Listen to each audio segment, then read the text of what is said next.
Programang ito ay rated SPG. Striktong patnubay at gabay ng magulang ang kailangan. Maaaring may masiselang tema, lengguwahe, karahasan, sexual, horror o droga na hindi angkop sa mga bata.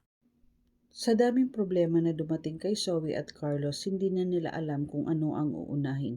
Malulusutan pa kaya nila ang mga problema? Magandang araw at eto na nga tayo sa ating pinakaabangang tagpo sa abot kamay na pangarap. Welcome to my channel. Please don't forget to like, comment, and click the bell button para lagi kayong updated sa aking mga videos. Samantala, sa Apex Hospital, hindi na alam ni Zoe ang gagawin niya dahil sa mga problemang kinakaharap niya. Ipinag-alala ni Zoe ang kalagayan ng Mami Moira niya sa loob ng kulungan dahil hanggat hindi nila ito natutulungan, walang magiging proteksyon si Moira sa loob.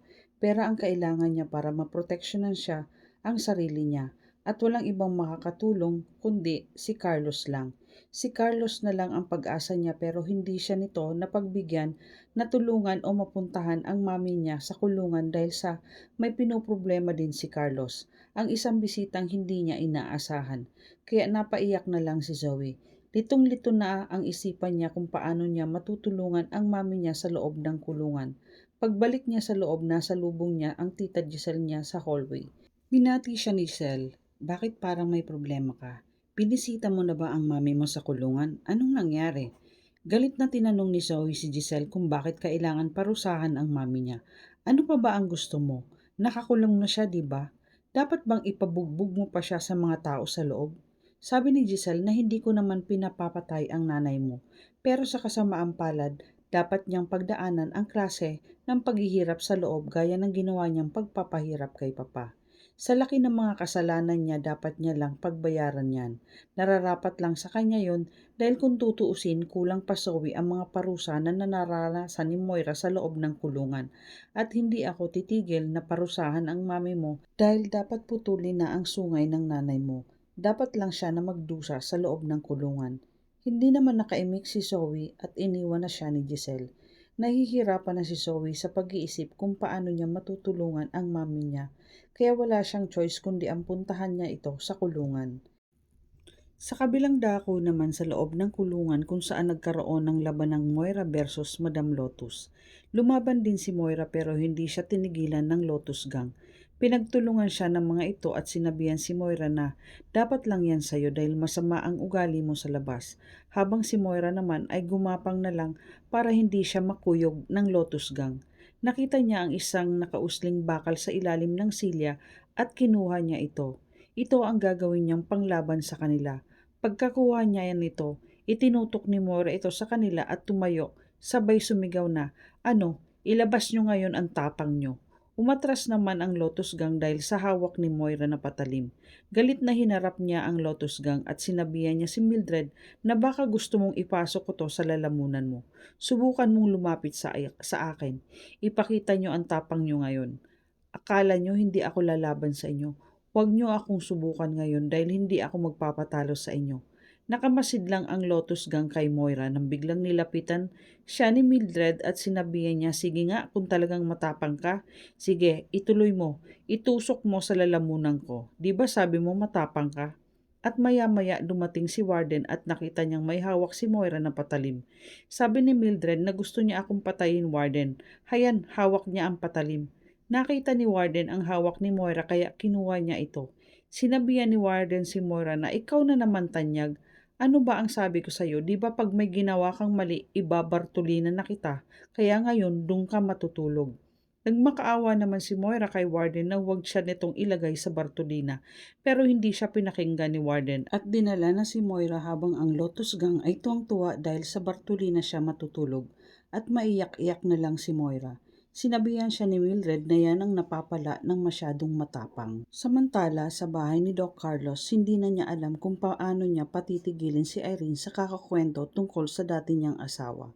At harap-harapan niyang binabanggit ang mga ito. Hindi naman makaimik si Carlos at panay lang ang tingin kay Irene.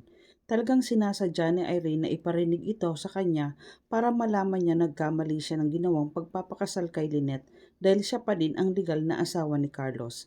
Habang si Lynette naman ay nagugulat sa mga kwento ni Irene dahil nagkataon na parehas doktor ang asawa nila. At nang tanungin ni Lynette kung nasaan ang asawa niya, ay mas lalo niyang ikinagulat nang sabihin ni Irene na naandito ang asawa ko. Habang nakatingin siya kay Carlos, pigil na pigil naman si Carlos sa mga kilos niya dahil hindi niya mailabas ang galit niya kay Irene. Ramdam ni Irene na galit na si Carlos kaya bigla niyang binawi ang sinabi niya na nandito siya sa Pilipinas kaya umuwi ako para kausapin siya at sabihin ko na dito na ako titira. Nakahinga naman si Carlos dahil sa pagbawi ni Irene sa sinabi niya, pero magiging malaking problema niya kapag tumira ng Pilipinas si Irene. Habang si Lynette naman ay sinabihan niya si Irene na magkakaayos din kayo ng asawa mo.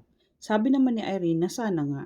Samantala si Annalyn iba ang napansin sa mga kilos ni Doc Carlos, pero ayaw niyang isipin na tama ang kutob niya. Kaya napatingin na lang siya sa nanay Lynette niya. Maya-maya ay nagpaalam na rin si Michael na aalis na siya at susunduin pa niya si Denise sa hospital dahil may usapan silang magkikita sila ngayon. Inihatid muna ni Carlos si Michael sa labas at nagpasalamat ito kay Carlos. Habang si Lynette at Alani naman ay dinala ang mga plato sa kusina kaya naiwan si Irene mag-isa. Habang wala pa sila ay tumayo si Irene para sana tingnan ang picture ng kasal ni Carlos at Lynette. Agad naman bumalik si Carlos sa loob at nakita niya si Irene na mag-isa. Kaya agad niya itong nilapitan at hinawakan sa braso.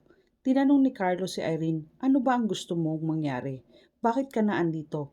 Bakit ka pa nagpakita dito? Nagulat naman si Irene nang hilahin siya ni Carlos at galit na sinabi niya na para bawiin ko ang para sa akin. Tandaan mo Carlos, kasal pa rin tayo. Hindi tayo naghiwalay kaya ibig sabihin ako pa din ang legal mong asawa at hindi si Lynette. Hindi nakapagpigil si Carlos sa galit kay Irene kaya hinawakan niya ang bibig nito para hindi sila marinig ni Lynette at Annalyn. At sinabi niya na tumahimik ka na. Si Lynette lang ang asawa ko at hindi ikaw. Binabalaan kita, wag na wag kang gagawa na ikasisira namin ni Lynette dahil ako ang makakalaban mo. Kaya bago mangyari yun sa'yo, umalis ka na dito sa pamamahay ko. Sabay binitawan ni Carlos si Irene. Ikinatakot ni Irene ang banta ni Carlos sa kanya dahil kilala at alam niya kung ano ang pag-uugaling meron si Carlos at anong kaya nitong gawin sa kanya. Tinitigan ni Carlos ng masama si Irene. Habang si Lynette at Annalyn naman ay papasok ng kusina nang makita nila ang dalawa na nagtatalo. Ipinagtaka ni Lynette at Annalyn kung ano ang nangyayari sa dalawa. Ikinabigla naman ni Carlos at Irene nang makita ang dalawa sa likod nila. Sabi ni Lynette, anong nangyayari sa inyo? Nag-aaway ba kayong dalawa? Hindi nakaimik si Eric kaya biglang nagsalita si Carlos na aalis na siya. Kaya agad nagpaalam si Irene kay Lynette.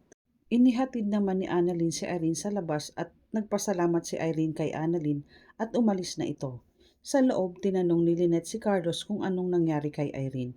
Pero hindi sumagot si Carlos at bigla itong umakyat sa taas. Sa isip ni Lynette na itanong niya sa sarili niya na, ano ang itinatago mo Carlos? Narinig kaya ni Lynette at Annalyn ang pagtatalo ni Carlos at Irene? Malalaman kaya ni Lynette na si Irene ang dating asawa ni Carlos? Ano ang gagawin ni Zoe para tulungan si Moira? Yan ang ating pakaabangan dito lang sa Abot Kamay na Pangarap. Huwag bibitiw at huwag kalimutan mag-subscribe. Maraming salamat po and God bless.